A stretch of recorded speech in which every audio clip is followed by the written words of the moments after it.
I'd like to offer up a little commentary on Article 2 of The Harvest Gypsies by John Steinbeck. Once you get done reading this, or even right at the beginning of reading this, it's just, to me, it's absolutely shocking that real people are living like this. And that's Steinbeck's point. He is trying to tell America through these journalistic writings, this is real. Let me show you real people who are experiencing this. Let's not talk about the poor as this general group of people. Let me show you them. And he shows a reality that is shocking and awful and real. Steinbeck spent a lot of time living in these camps to see this, to show this. And so everything you're reading here, these are firsthand accounts. This is real, and he wants the audience to see these individual pictures of poverty. And he writes this brilliantly by starting out with a picture of a family, and you read it and it's bad. And you don't know where he's going, but you know it's bad. And all he does after that is show you worse. He says, this right here, this is the best you can do in the migrant camp. This is upper class. This thing that you thought was awful as you were reading it, that's upper class. Now let's go to middle class. And it sounds awful, and you can't imagine how it can get any worse. And he's going to take it another level down and show you even worse. So here are three families. But to start with something that's awful and then say to you, this is the best you can do in this migrant camp, it's an effective writing style, and it is effective at changing hearts and minds, at gripping a reader and saying, let me show you. And so he does.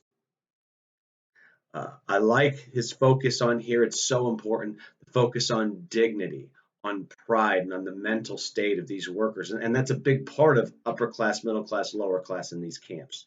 Where is your spirit, your fighting spirit? How dulled is your mind?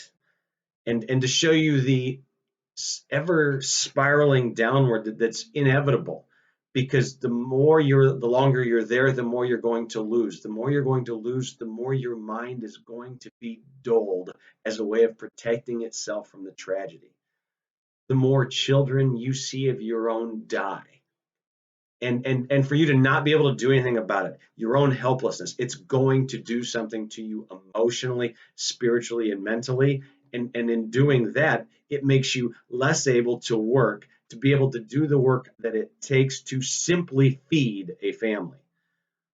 And so the dignity, the pride, and the mental state play a big role in article number 2. This article it shows a lot of great pictures of the challenges of fighting poverty, and this is important in all times, including now. When we think about those who are struggling in poverty, these are important issues. He shows the choices that are required. Do you want food or clothes? Because you can't have both.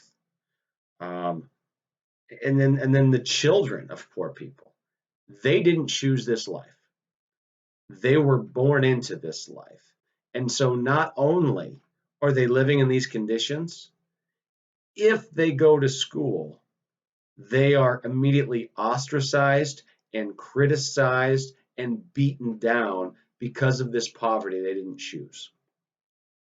This is not a 1930s John Steinbeck issue. This is a today issue. The real challenges, the real choices of those in poverty, and the battles that they face trying to climb out of it. Because the deck in this, and some would say in many ways our society now, the deck is stacked against anyone without money, without some of the protections. And the Atlantic article that I asked you to read when we started our work over the last few weeks, that's a part of this too. And so I do like the challenges to poverty in here. I also think it's effective for Steinbeck to say 5 years ago, this is what this family was doing. Because there's this myth about poor people that they deserve it. If they would just work harder, it would be just fine. It's their fault. They deserve it. They've put themselves in this situation. And John Steinbeck says, no. Just wait a minute. No, they don't. 5 years ago, this is how they were living. They had their own farm. 5 years ago, they had their own store. They were doing things the right way. A crisis of circumstance put them into poverty, and now they're in this situation. They didn't choose this. And I think that goes a long ways because people who aren't in poverty are quick to demonize the poor and talk about how much it's their own fault. That may be in some cases, but not in all, and not for these migrants. They are a casualty of the circumstances of America, the change of farming practices, of the drought, and of powerful people getting possession of these farms, kicking owners off, and them having no other option than to go and be migrant workers. I want to end this discussion by looking at page 12, the last page of this. There's a few just noteworthy things. First of all, I want you to notice the writing strategy on the first paragraph on page 12. First two paragraphs. He writes, they are filed and open for inspection. These families have been questioned over and over about their origins, number of children living and dead. The information is taken down and filed. That is that. It has been done so often, and so little has come of it. Look at those two paragraphs. First of all, he breaks them up into two very short paragraphs. Second of all, these are simple sentences. If you want to be a good writer, take this advice. Your most important idea has to be written the most simply. Look at his sentences. They're very simple. The sentence, that is that, but the finality of that is huge.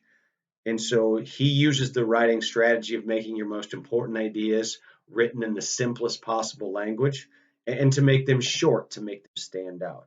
It's very effective here. I also want you to see on page 12 that he writes about an epidemic breaking out. That's when people start paying attention to poor people, when there's an epidemic. Meaning this becomes a problem when their poverty becomes contagious, when their diseases and their suffering become contagious. When it's not contagious, when it's not a threat to people with money, then it's not a problem. It can be ignored. Then it's, well, tough luck. There's nothing we can do. But in an epidemic, when the sickness and the poverty seems to be contagious, that's when people with money start paying it. And then just the last paragraph here on page 12 is a strong one. If these men steal, if there is developing among them a suspicion and hatred of well-dressed, satisfied people, the reason is not to be sought in their origin nor in any tendency to weakness in their character. Steinbeck is just making you see if they are stealing, if they are mistrustful, if they are dangerous, there's a reason. And it's not because of the way they were born. And it's not because they are bad people. Look at the conditions they've been placed in to understand their character. Chapter 2 is a powerful one for me, and I think it does a great job of showing the plight of the poor. And it's an important one, not just for Steinbeck's time, but for ours as well.